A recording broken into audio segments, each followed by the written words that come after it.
अस्मद्गुरु परमगुरु यतिवरपूर्णो शयामुनं रामं पद्माक्षनाथ षडगित्सेनेशरमारमापतीं वन्दे वन्दे वृन्दावनधरं वल्लवी जनवल्लभं जयन्ती सम्भवं धाम वैजयन्ती विभूषणं श्रीमान् वेङ्कटनाथार्य कवितार्किकेसरी वेदान्ताचार्यवर्यो मे सन्निधत्तां सदा हृदि वञ्जपरसमयं மாற்றவந்தோன் வாழியே மண்ணு புகழ் புதூரான் கனமுகப்போன் வாழியே கஞ்சத் திருமங்கை உகக்க வந்தோன் வாழியே கலியனுரை குடிகொண்ட கருத்துடையோன் வாழியே செஞ்சொல் தமிழ்மறைகள் எழுந்துரைப்போன் வாழியே திருமலை மால் திருமணியாய் சிறக்க வந்தோன் வாழியே தஞ்சப்பரகதியை தந்தருள்வோன் வாழியே செந்தமிழ்தூப்புல் திருவேங்கடவன் வாழியே வஞ்ச பரசமயம் மாற்ற வந்தோன் வாழியே.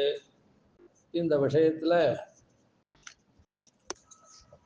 கௌதம மதம் அப்படின்னு சொல்லக்கூடிய நியாய மதம், அந்த நியாய மதத்தை கௌதம ரிஷி பண்ணின நியாய விஸ்தர சாஸ்திரம் இருக்கு. அதுல விரோத நிரசனம் பண்ணக்கூடிய அதிகாரம். அதனால இதுக்கு நியாய விஸ்தர விரோத நிஸ்தார அதிகாரம் பேர். நிஸ்தார அதிகாரம். அதுல ஆத்தியந்த பாசனம் ரெண்டுத்தையும் சேர்த்து அனுபவிச்சு அப்படியே அதனுடைய அர்த்தத்தை சொல்லிட்டு வச்சு முதல் பாசுரம் ஆயிடுத்து.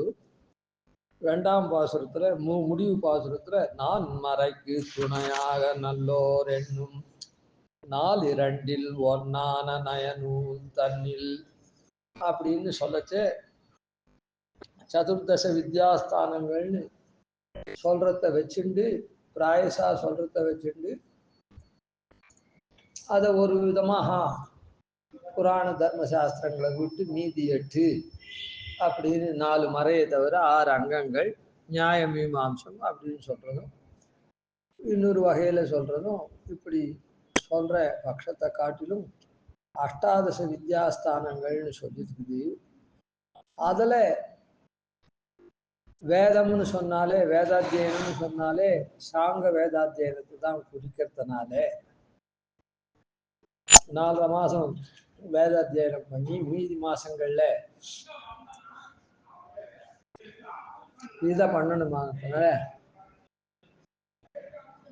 4.5 இல்லை 5.5 மாசம் அந்த மாதிரி வரும். அந்த இது பண்ணி மீதி மாசங்கள்ல அங்கங்களை வாசிக்கணும்னு சொல்லிக்கிறதுனால அதை 10 அப்படின்றது 4 10ன்றதை விட்டு மீதி 8 அந்த வேதத்தினுடைய அர்த்தங்களுக்கு சககாரியா இருக்குதுன்றது சொன்னோம்.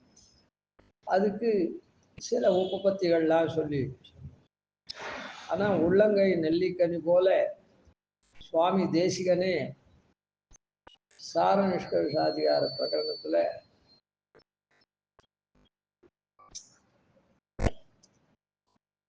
அமையா இவ என்னும் ஆசையினால் அருமூன் உலகில் சுமையான கல்விகள் சூழ வந்தாலும் தொகைவ எண்ணி இமயவரேத்திய 8 நம் சமயா சிறியர் சதிர்க்கும் தனிநிலை தந்தனரே அப்படின்ற பாசுரத்துல 63 அப்படின்னு வித்யாஸ்தானங்களை சாதிச்சிருக்க. இந்த பாசுரத்தினுடைய மற்ற விவரங்கள்லாம் இங்க வேண்டாம். அந்த இடத்துல 63ன்றத வித்யாஸ்தானங்கள்ல சொல்லியிருக்க. சுவாமி தேசிகனே இந்த சதுர்தச வித்யாஸ்தானங்களுக்கு மேலாக சொல்லப்பட்ட அர்த்தசாஸ்திரம், ஆயுர்வேத சாஸ்திரம், காந்தர்வ சாஸ்திரம், நீதி சாஸ்திரம். நீதி சாஸ்திரம் தான் அர்த்தசாஸ்திரம். ஆயுர்வேதம், காந்தர்வ வேதம், தனுர்வேதம், இப்படி 4ஐயும் சேர்த்து 63ன்னு அந்த இடத்துல சாதிச்சிருக்கார். அந்த பாசுரத்தினுடைய பூர்ண அர்த்தத்துல இப்ப நாம போக வேண்டாம். அதனால சுவாமி தேசிகனும் 18 வித்யாஸ்தானம்ன்றதை எடுத்திருக்கார் அப்படின்றதுக்கு அத்த உதாரணம் சொன்னோம். அதனால வேதாத்தியனத்தோட கூட அந்த அங்கமும் சேர்ந்ததுனால அந்த 10 போக மீதி 8 நான் மறைக்கு துணையாக நல்லோர் எண்ணும் 4 அப்படின்னு அந்த 4 ஒன்றான நயனூல் தன்னில் அந்த 4 ஒன்னா 8 ஒன்றாகிய அப்படின்றதுல இந்த இடத்துலயும் 8 1 8 சாஸ்திரத்துல ஒரு சாஸ்திரம் அப்படின்னு சொல்லலாம். ஆனா இந்த இடத்துலயும் ஒன்றுன்றது அத்விதீயம் அப்படின்றத காண்பிக்கக்கூடியது. ஏன்னா கீழே சுவாமி தேசிகன் என்ன சொல்லிருக்க, அந்த கௌதம நூல்ல இருக்கக்கூடிய குற்றமில்லாத வாகத்தை எடுத்துக்கிறது,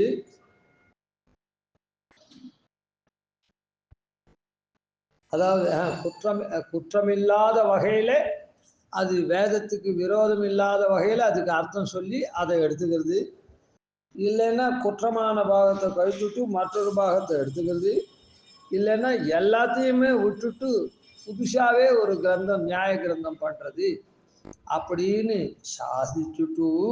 ஏன் அந்த மாதிரி பண்ணணும்னா வேதியர் நன்னய வித்தரம் என்பது மெய்யுளதே. அந்த வேதியர்லாம் ரிஷிகள்லாம் மன்வாதிகள்லாம் சொன்னதுல நன்னயமா இருக்கக்கூடிய விஸ்தாரம் இருக்க நியாய சாஸ்திரம் மெய்யா உள்ளதே அப்படின்னு நியாய தத்துவம் கூட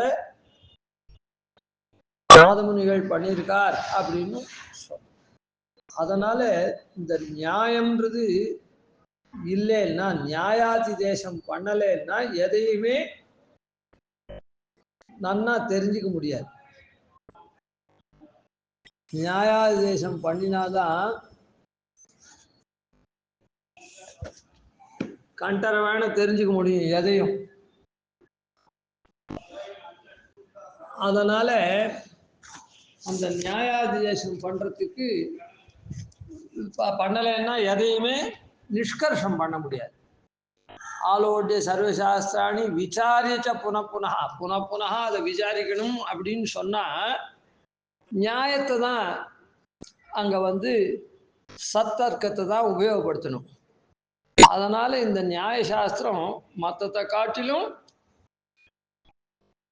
பிரசித்தமா ஏற்றத்தை உடையது அப்படின்னு காண்பிக்கிறதுக்கு 4 ஒன்றான நயனூல் தன்னில் அந்த ஒன்றான அத்விதீயமான அப்படின்ற அர்த்தத்தை அதுல கொள்ளணும்.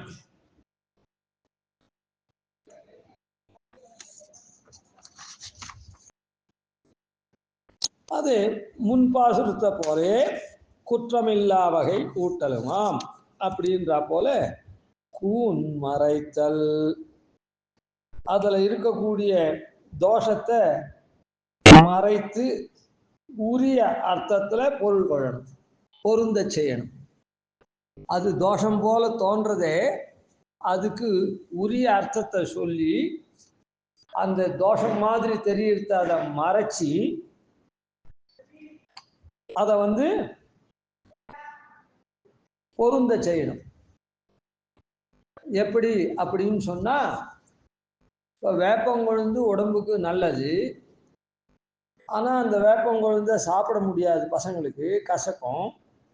அதனால அது வெள்ளத்துல வச்சு அதை மறைச்சி அதை வெல்லம் போல இனிப்பு பதார்த்தம் மாதிரி ஆக்கி அதை குழந்தைகளுக்கு கொடுக்குறான். அதை போல இந்த இடத்துல தோஷமா தெரியுது அப்படின்னு சொல்லக்கூடிய நியாய சாஸ்திரம் இருக்கு. அந்த நியாய சாஸ்திரத்தை அந்த தோஷங்களை மறைச்சின்னா தப்பா இருக்கிற பதார்த்தத்தை அதை மறைச்சி மெய்யின்னு ஏமாத்துறதுன்னு அர்த்தம் இல்லை. அதான் நல்லதா இருக்கக்கூடிய வேப்பங்கொழுந்த அதை வெள்ளத்துல வச்சு மறைச்சி எப்படி அதை இனிப்பு மாதிரி கொடுக்கறது. ஆனா அந்த கசப்பு தான் அதுக்கு போகணும் வியாதிக்கு. ஆனா அதை அப்படியே ஏற்க முடியாதானதுனால அதை இனிப்புல மறைக்கிறா போல இந்த இடத்துல நியாய சாஸ்திரம் வேணும். அதுக்குதான் கௌதமர் பண்ணியிருக்கார். ஆனா அது தோஷம் போல தெரியுது. அந்த தோஷத்தை மறைச்சி அப்படின்னா அது தோஷம் இல்லாத வகையா அதை அர்த்தம் சொல்லி அப்படின்னு அர்த்தம். கூன் மறைத்தல், அந்த தோஷத்தை மறைக்கிறது. அதாவது எப்படி குழந்தைகளுக்கு அந்த கசப்பை மறைக்கிறோமோ, அதனால தோஷமான அந்த சாஸ்திரத்தை தோஷம் இல்லை அப்படின்னு அப்படியே வெறுமை சொல்றது இல்லை, அதுக்கு நான் பொருந்தும்படியான அர்த்தத்தை சொல்லி அப்படின்னு. கோதுளது கழித்தல், அங்கேயே சொன்னாரே, கோது கழித்து ஒரு கூற்றிற் குணங்களை கொள்ளவுமாம். அதுபோல கோது உளது கழித்தல், குற்றமான அம்சத்தை கழித்துட்டு மீதி அம்சத்தை ஏற்றுக்கொள்ளது. அப்படி இல்லைன்னா மற்றோர் கோணாத கோதில் வழி வகுத்தல், மற்றோர் கோணாத கோதில் வழி வகுத்தல், இல்லைன்னா மற்ற வேறு கோணாத ஒரு நேர்மையான கோதில் வழி குற்றமற்றதான வழியை வகுத்தல், அது ஏற்படுத்தல். அதான் நியாயசாஸ்திரத்தை யாமே வகுக்கோமாம், யாது மிகந்து எல்லா கௌதம சாஸ்திரத்தையே விட்டுட்டு ஒரு நீதியை யாமே வகுக்கோமாம் அப்படி அந்த ரீதியில தான் நியாய பரிசுத்தி நியாய சித்தாந்தம். அதான் போனத்துல சொன்னபடிக்கே இங்கேயும் சாதிச்சிருக்க. அன்றி இப்படி ஏற்படுத்துறது இந்த முறைகளை கை கொண்டால தவிர, அதாவது அதுக்கு நல்ல அர்த்தங்களை பொருந்தும்படியான அர்த்தங்களை சொல்றது, அதில் இருக்கிற தோஷம் போல தோணக்கூடிய பத வாக்கியங்களுக்கு பொருந்தும்படியான அர்த்தத்தை சொல்லி அதை ஏத்துக்கிறது, இல்லைன்னா தோஷமான வாக்கியங்கள்லாம் கழிச்சுட்டு மீதி வாக்கியங்களை எடுத்துக்கிறது, அப்படி இல்லைன்னா மொத்தமே தள்ளிட்டு புதுசா ஒன்று கிரந்தத்தை பண்றது அப்படின்னு. இந்த இதை தவிர இந்த முறையை கை கொண்டாலன்றி வகுத்தலன்றி அந்த மாதிரியான நாம காரியம் பண்ணலைன்னா அது என்ன ஆகும் அப்படின்னா சாஸ்திரம் மொத்தத்தையும் தெரிஞ்சுக்க முடியாது. ஏன்னா நியாய சஞ்சாரம் பண்ணணும். அதுக்கு உதாரணம் சாய்க்கிற, ஊன்மறைத்தல் உயிரொளி போல் ஒத்ததொவ்வாது. ஊன்மறைத்தல், ஊன் மறைத்த, மறைத்தல் இல்லை, ஊன் மறைத்த உயிரொளி போல் ஒத்தது ஒவ்வாது. அதாவது ஜீவன் இருக்கா, ஜீவனுடைய சில ஜீவர்களை எம்பெருமான் நித்தியனா படைச்சிருக்கான், சில ஜீவர்களை பத்தனா படைச்சிருக்கான். இந்த பத்தனா இருக்கக்கூடிய ஜீவன் உபாயத்தை அனுஷ்டிச்சு சரணாகதி முதலிய உபாயங்களை அனுஷ்டிச்சு மோட்சத்துக்கு போறான், முக்தனாரான். அந்த முக்தனாரவன் நிர்தோஷனா எப்பவுமே நித்திய நிர்தோஷனா இருக்கக்கூடிய நித்திய சூரிகளை போல வைகுண்டத்திலேயே எப்பவும் தோஷங்கள் இல்லாதனால பூர்ண ஞானம் பெற்றவா, எம்பெருமான போல தர்மபூத ஞானத்தை, பூர்ண ஞானம், தர்மபூத ஞானம்ன்றது அந்தந்த பொருள் அறியக்கூடிய ஞானம், காட்டக்கூடிய ஞானம். சரி, அந்த பூர்ண ஞானத்தோட அவ விளங்குறா போல இங்கேருந்து போற முக்தனும் தோஷங்கள்லாம் சர்வ பாபேபியோ மோக்ஷயிஷ்யாமின்னு சொல்லிருக்கிறதுனால தோஷங்கள் மொத்தம், அந்த பாபங்கள் மொத்தம் போயிடுத்து, அதனால தோஷங்கள்லாம் நீங்கிட்டதுனால அவனுக்கு தர்மபூத ஞானம் விகசிக்கிறது. ஆனா இந்த பத்த ஜீவன் இருக்கானே, அவனுக்கு இந்த பாபங்கள் இருக்கிறதுனால பாபத்தை அடியொத்தி பாபகிருத சரீரம் வருது. அந்த சரீரம் வரதுனால இவனுக்கு தர்மபூத ஞானம் மறைக்கப்படுறது. அந்த சரீரத்தை கொண்டிருக்கான் பத்த ஜீவன். எப்படி? பாபகிருதமான சரீரத்தை கொண்டிருக்கான், பாபத்தினால ஏற்பட்டதான சரீரத்தை கொண்டிருக்கான். அது என்ன பண்றது? பூர்ண ஞானத்தை திரோதானம் பண்றது. அதுதான் இங்க சாய்க்கிற, ஊன் மறைத்த உயிர் ஒளி போல் ஒத்ததோவாது. ஊன் மறைத்த சரீரத்தால மறைக்கப்பட்ட உயிரொளி போல் இந்த சரீரத்தால் மறைக்கப்பட்ட பத்த ஜீவனுடைய தர்மபூத ஞானம் எப்படி முக்தர்களுடைய நித்திய சூரியர்களுடைய தர்மபூத ஞானத்துக்கு போல இருக்குமா? இருக்கவே இருக்காது. ஏன்னா நித்திய சூரிகள்ன்றவா அஸ்பிருஷ்ட சம்சாரமே அவளுக்கு கிடையாது. அதனால பாப்பமே கிடையாது. எப்பவும் எம்பெருமான போல தர்மபூத ஞான விகசித்தாளாவே இருக்கா பூர்ணமா. முக்தன்றவன் நிவர்த்த சம்சாரத்தினால இருந்தது. ஆனா உபாயத்தை அனுஷ்டிச்சுட்டு மோட்சம் போறதுனால இங்க உபாயத்தை அனுஷ்டிச்சதுனால மொத்த பாப்பமும் போயிடுத்து. அதனால அவனுக்கு பூர்ண ஞானம் அவனுக்கு வந்துடுச்சு. அந்த உயிர் ஒளி போல்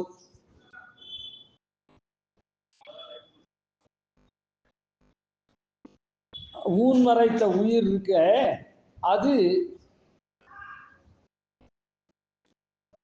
ஒளி போல் ஒத்ததோ, அந்த உயிரினுடைய ஒளி போல் ஒத்தது ஒவ்வாது. அந்த இவா இருக்காளே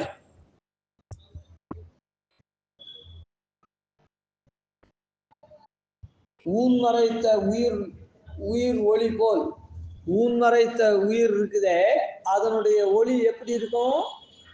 நித்திய சூரியனுடைய ஒளி போல இருக்காது. மறைக்கப்பட்டிருக்கு தர்மபூத ஞானம். அதனால அது எப்படி மொத்தத்தையும் அறிய முடியாதோ அத போல இந்த தோஷம் கலந்ததான கௌதம சாஸ்திரம் இருக்குதே, தோஷம் கலந்ததான கௌதம சாஸ்திரம் நியாய விஸ்தரத்தினால வேதாந்தங்களுடைய பூர்ண பொருள்களை அறிய முடியாது. எப்படி நித்திய முக்தாளுடைய தர்மபூத ஞானத்தினால அவ எல்லாத்தையும் அறியறாளோ அத போல ஊன் மறைத்த உயிர் இருக்க பத்த ஜீவர்கள், சரீரம் கொண்டிருக்கிற பத்த ஜீவர்களுடைய தர்மபூத ஞானம் மறைக்கப்பட்டிருக்க சரீரத்தினால மறைக்கப்பட்டிருக்கிறதுனால நித்திய முக்தாளுடைய ஞானத்தை போல இது காரியகரமா எல்லா பொருளையும் அறிய முடியாதோ அது போலதான் இந்த 3 வழிகள்ல இந்த கௌதம நியாய விஸ்தரத்தை கை கொள்ளலைன்னா அதில் இருக்கிற தோஷத்தை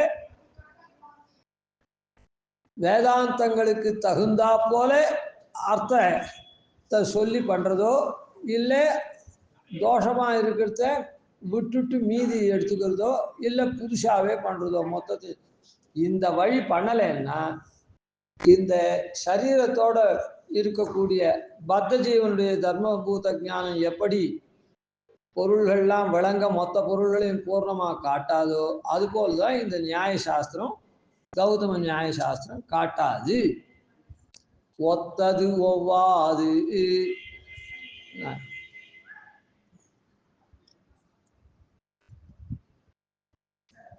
அது மற்ற வித்யாஸ்தானத்தோட கூட இது ஒத்து வராது. மீதி 7 வித்யாஸ்தானங்கள் இருக்கும்ல அது போல இது வேதத்தை அர்த்தத்தை காட்டுறதுக்கு தகுதியற்ற, அது போல தகுதியா இருக்காது அப்படின்னு சொல்ற. அதுக்கு மேல அதுக்கு ஒரு உதாரணம் சாய்க்கிறார். உயிரில்லா காணாதம் உரைத்த எல்லாம், உயிரில்லா காணாதம் உரைத்தவெல்லாம். ஏற்கனவே கீழதிகாரத்துல காணாத மதத்தை பத்தி சொல்லச்சே அவ என்ன பண்றா அப்படின்னு சொன்னா ஆகமத்தை அனுமானம் என்கையாலும் கீழானத்தான். அதை இப்ப ஞாபகப்படுத்தணும். ஆகமத்தை அபௌருஷேயமான ஆகமும் ஒரு பிரமாணம். அந்த பிரமாணத்தை பிரத்யக்ஷம் அனுமானம் சப்தம் அப்படின்னு 3 பிரமாணங்கள் இருக்க செய்து அனுமானத்திலேயே இந்த ஆகமமான சப்தத்தை அடைக்கிடலாம். அதனால சப்தம்னு ஒரு பிரமாணம் வேண்டாம் அப்படின்னு சொல்றாங்க. அதே போல அழியாத மறை அழிக்க நினைத்தலாலும் நித்தியமா இருக்கக்கூடிய அந்த மறையை அது பௌருஷேயம் அப்படின்னு அபௌருஷேயமா இருக்கக்கூடிய மறையை அது பண்ணப்பட்டது பௌருஷேயம் அப்படின்னு சொல்றாங்க. அதுக்கப்புறம் போகமற்றொரு பலம் போல் கிடைக்கதானே, கல்லு போல இருக்கிறது தான் மோட்சம் அப்படின்னு சொல்றார். எந்த விதமான போகத்தையும் அனுபவிக்காத கல்லு போல இருக்கிறது தான் மோட்சம்னு சொல்றார். புண்ணியர்க்கு போகமற்றொரு பலம் போல் கிடைக்கதானே, புண்ணியர்க்கு வீடென்னு புணர்த்தலாலும். அதுக்கப்புறம் மாகமொத்த மணிவண்ணன் படியை மாற்றி மற்றவனுக்கு ஒரு படியை வகுத்தலாலும். எம்பெருமான் இருக்கானே ஆகாசத்தை போல தோஷமற்றவனா இருக்கான் எம்பெருமான். மாகம்னா ஆகாசம். அந்த ஆகாசத்தை போல தோஷமற்றவனா இருக்கக்கூடிய எம்பெருமானுக்கு அவனுடைய சொரூப ரூப குண விபூதிகள் எல்லாம் மாற்றி மாகமொத்த மணிவண்ணன் படியை மாற்றி மற்ற அவனுக்கு அந்த எம்பெருமானுக்கு ஒரு படியை வகுத்தலாலும். ஒரு பிரகாரத்தை இந்த இடத்துல ஒரு படின்றது உயர்ந்ததில்லை. அவனும் ஒரு மனுஷன், அவர் ஒரு மனுஷர் அப்படின்னா அது பெருந்தன்மையை காட்டுறது, பெரிய தன்மையை காட்டுறது. அவனும் ஒரு மனுஷன்டா, அவனும் ஒரு மனுஷனா அப்படின்னா நீச்சத்தன்மை காட்டுறது. ஆன மாதிரி பெருமாளுக்கு மற்ற ஒரு படியை வகுத்தலால் இவனே ஒரு படியை கல்பிக்கிறான். ஒரு பிரகாரத்தை தாழ்ந்ததான பெருமாளுக்கு தன்னுடைய சொரூப ரூபத்துல தாழ்ந்ததா சொல்றான். பெருமாளுடைய அசாதாரணமான தன்மை இருக்க, பிராட்டியோட கூடின பெருமாள். அந்த காக்காசுரன் என்ன பண்ணான்? காக்காசுரனாகப்பட்டவன் அந்த பெருமாளுடைய பிராட்டியினுடைய பெருமாளுடைய பத்னியா அகலகில்லே நிறைவென்னு இருக்கக்கூடிய பத்னியுடைய திருமால் ஜெகன்மாதான் பார்க்காம, ஜெகத்பிதா இவன் ஜெகன்மாதான் பார்க்காம அப்படியே துன்புறுத்தினான். அதனால இவன் என்ன, பெருமாளுடைய பிராட்டி அவன் துன்புறுத்தினான். பெருமாளுடைய எல்லா மேன்மைக்கும் பிராட்டி தான் காரணம். அந்த பிராட்டி அவன் துன்புறுத்தினான், பிராட்டியினுடைய திருமேனியை. இவன் எப்படி பண்றான்? பெருமாளுடைய பிரகாரத்தை மாத்துறான். பெருமாளுடைய மூச்சு காற்றா இருக்கக்கூடிய பெருமாளை பிரதிபாதனம் பண்ற பிரமாணமா இருக்கக்கூடிய வேதத்தை பௌருஷேயம்னு சொல்றான். வேதம் ஒரு பிரமாணம் இல்லை, அது அனுமானத்திலேயே அடங்கி போச்சு அப்படின்னு சொல்றான். அந்த பெருமாளை போய் கைங்கரியம் பண்ணக்கூடிய பாகவதாளா இருக்கக்கூடிய பக்தரா இருக்கக்கூடிய நித்தியசூரியன் பாகவதா இருக்கக்கூடிய இங்கேருந்து போகக்கூடியவாளையும் அவன் என்ன பண்றான்? அதெல்லாம் ஒண்ணுமே இல்லை, இங்கேருந்து பத்த ஜீவன் கல்லை போல இருக்கிறது தான் மோட்சம் அப்படின்னு அதையும் இப்படி உயிரே இல்லை.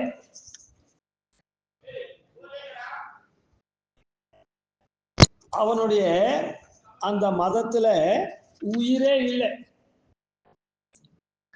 பெருமாளுடைய என்ன, பெருமாள் வேதத்து மூச்சு காத்து மாதிரி அது அப்படியே நித்தியம் அபௌருஷயமா நித்திய நிர்தோஷமா இருக்கிறதுக்கு பௌருஷயத்தை விளைவிக்கிறான். அது ஒரு பிரமாணம், அதாவது மேயம். பெருமாளை சாஸ்திரத்தை கொண்டு தான் அறிய முடியும். அப்படி இருந்துச்சே அந்த சாஸ்திரமே வேண்டாம், பிரமாணமா வேண்டாம், அப்படி அனுமானத்தினாலேயே பார்த்துக்கலாம் அப்படின்னு சொல்றான். அப்புறம் அந்த பெருமாளால மோட்சம் நமக்கு அளிக்கப்பட்டு அவன் திருவடி வாரத்துல கைங்கரியம் பண்றது இல்லை, கல்லை போல இருக்கிறதுன்னு சொல்றான்.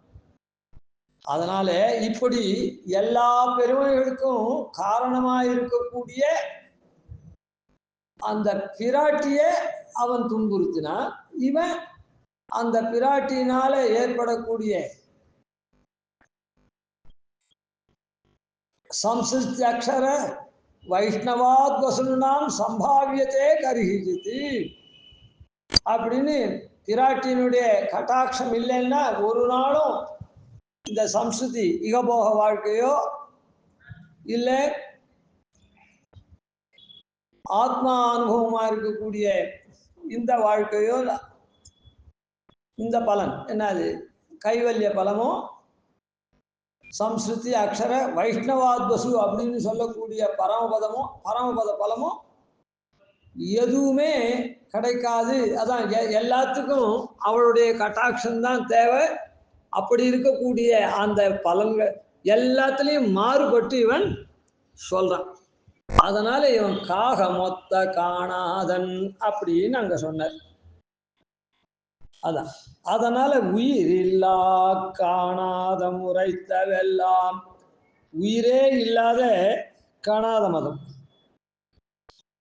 உயிர் போன்று முக்கியமா இருக்கக்கூடிய விஷயத்தை விட்டுட்டான்னா உயிர் நாடியா இருக்கக்கூடிய மொத்தத்தையும் அவன் தலைகீழா சொல்லிட்டான். அதனால உயிர் இல்லா காணாதன் அப்படின்னு சொன்னான். அவனுடைய சாஸ்திரத்துல உயிரே இல்லை, கூடுதான் இருக்குது. காணாத முறைத்தவெல்லாம் அவன் வெளியிட்ட விஷயங்கள் எல்லாம் வான் மறைக்க ஆகாசத்தை மறைக்கிறதுக்கு மடிகோலும் வண்ணம் என்றோம். ஆகாசத்தை போய் ஒருத்தன் துணியினால அதை மறைச்சுடி முடியும், துணியை விதிக்கிறான் ஆகாசத்தை மறைக்கிறேன்னு சொன்னா அது போல மடி கோலும் வண்ணம் அது போன்றதானது. ஆகாசத்தை மறைக்கிறதுக்கு துணியை விரைக்கும் முறையை ஒருத்தன் துணியை விரிச்சு ஆகாசத்தை மறைச்சுட்டேன்னு சொன்னா எப்படியோ அது போல இது அடிக்கோலம் வண்ணம் என்றோ. அந்த கௌதம சாஸ்திரத்தில் இருக்கிறது இப்படி இருக்குது அப்படின்றத நான் சொல்றோம். தான் தேசியனா இருக்க நான் சொல்றேன். யார் இதுக்கு பதில் சொல்ல முடியும்? மறுமாற்றங்கள் மாற்றுவமே மற்ற இதற்கார் மறுமாற்றம் இல்லை, மற்ற இதற்கு ஆர் மறுமாற்றம் பேசுவாரு. இதுக்கு மறுமாற்றம் யாரால சொல்ல முடியும்? நான் இந்த மாதிரி சொல்றேன், ஆகாசத்தை மறைக்கிறதுக்கு துணியை பிடிச்சுன்னு ஒருத்தன் ஆகாசத்தை மறைக்கிறேன்னு சொல்றான். அதை போலதான் காணாதன் சொல்ற விஷயம் மொத்தம் உயிர் இல்லாதது, உயிரற்ற வாக்கியம்.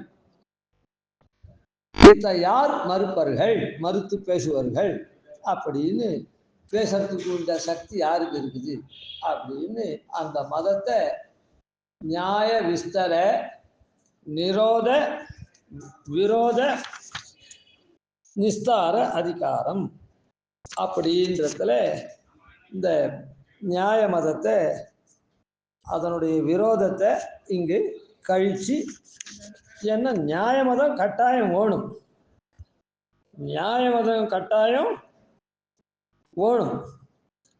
ஆனா கௌதமர் சொன்னபடிக்கு கௌதம தர்ம நியாய விஸ்தரம் பண்றாரு, அது மொத்தத்தையும் அப்படியே எடுத்துக்க முடியாது. ஏன்னா சூத்திரக்காரரே கண்டிச்சிருக்கார். அதனால அந்த வழியில நாம இந்த கௌதம மதம், ஆனா நியாய சாஸ்திரம் இல்லாத இருக்கக்கூடாது, நியாய சாஸ்திரம் வேணும். அஷ்டாதச வித்யாஸ்தானத்துல அதுவும் ஒண்ணு, அது ரொம்ப பிரதானமாகவும் இருக்குது அர்த்த நிர்ணயம் பண்றதுல. அதனால இந்த விரோதத்தை போக்கி நன்மார்க்கத்துல அந்த நியாயத்தை கொண்டு போகணும் அப்படின்றத சாதிக்கிறார். இதுக்கு மேல மீமாம்சக மதம், அந்த மதத்துல கொஞ்சம் கண்டிக்கிறார், அதெல்லாம் மேல பார்ப்போம். கவிதா கிகசிம்ஹாய கல்யாண குணசாலினே ஸ்ரீமதே வெங்கடேஷாய வேதாந்த குரவே நமः. ஜீவன்ஷடகோபாதீனதிவர்யான் பஜே நிஷம் ஸ்ரீரங்கபூர்வஷடதித்யதீசானபதாஸ்ரயம் ஸ்ரீவத்சவம்சஜலகம் வந்தே ஸ்ரீகிருஷ்ணதேசிகம்.